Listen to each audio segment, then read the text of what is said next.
लालू यादव को मैं बहुत ही क्लेवर पॉलिटिशियन मानता हूं।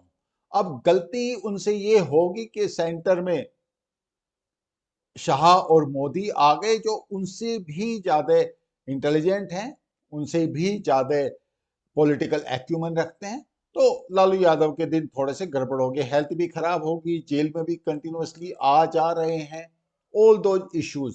लेकिन जहां तक उनके पॉलिटिकल एक्यूमन की बात है या पॉलिटिकल फोरकास्टिंग की बात है, उसमें आप फॉल्ट फाइंडिंग नहीं कर सकते और शायद इसी वजह से वो आज तक सरवाइव किए हैं। तो अभी उनका एक लेटेस्ट इंटरव्यू आया।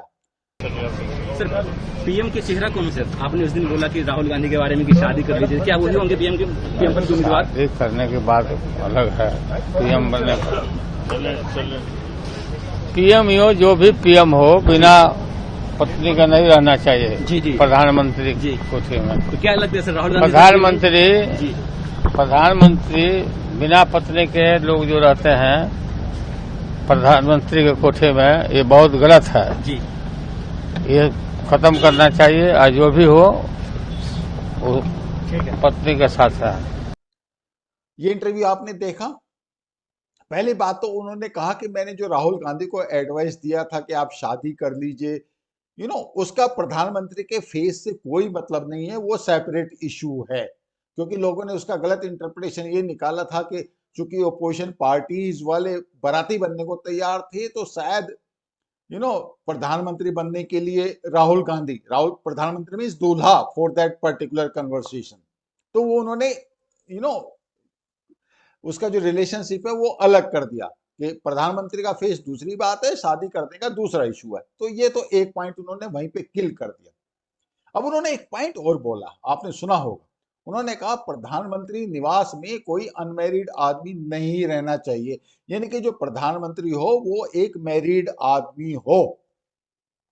अच्छा हुआ उन्होंने ये नहीं कहा कि प्रधानमंत्री वो बनना चाहिए कि जिसके सबसे ज्यादा बच्चे हो, क्योंकि उस हालत में तो सबसे ज्यादा क्वालिफाइड पर्सन वो खुद हो जाते क्योंकि उनके 10 बच्चे हैं।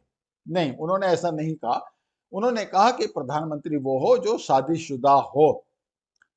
तो लोगों ने फिर इसका मतलब निकालना शुरू किया, तो पता चला कि उन्होंने राहुल गांधी को तो आउट कर ही दिया, ममता दीदी को भी आउट कर दिया।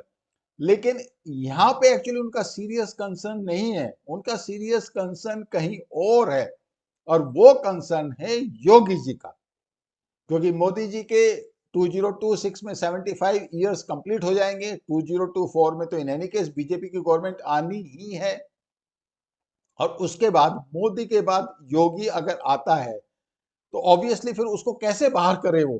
तो उन्होंने अपने सबकॉन्शियस माइंड को लगाया और सबकॉन्शियस माइंड ने कहा कि ये कंडीशन आप डाल दीजिए कि अगर कोई बैचलर है तो उसको आप उस तरीके से कंसीडर ना करें प्रधानमंत्री आवास के लिए।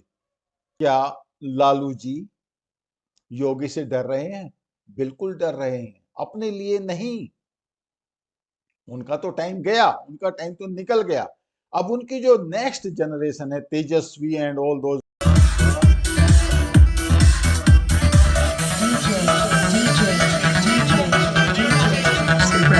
people, he is worried about them. That is the reason he mentioned that point. उनको समझ में आ रहा है कि योगी ही नेक्स्ट प्राइम मिनिस्टर है मोदी जी के बाद। 2026 में या 2025 में, that is all together A BJP show. But Rahul Gandhi out हैं, ममता दीदी आउट हैं, और 2024 तो चलो मोदी जी के हाथ में है ही। लालू ने ऑलरेडी प्रिडिक्ट कर दिया कि 2026 के आसपास योगी जी कंटेंडर बनेंगे। तो इसीलिए एक ऐसा माहौल क्लियर किया जाए जिसमें बैचलर लोगों का नंबर ही ना पड़े। योगी जी इन एनी के सन्यासी हैं और लालू ने अपने जो डर है उनका उसको दिखा दिया। ये बहुत इंपॉर्टेंट बात है। Thank you so much.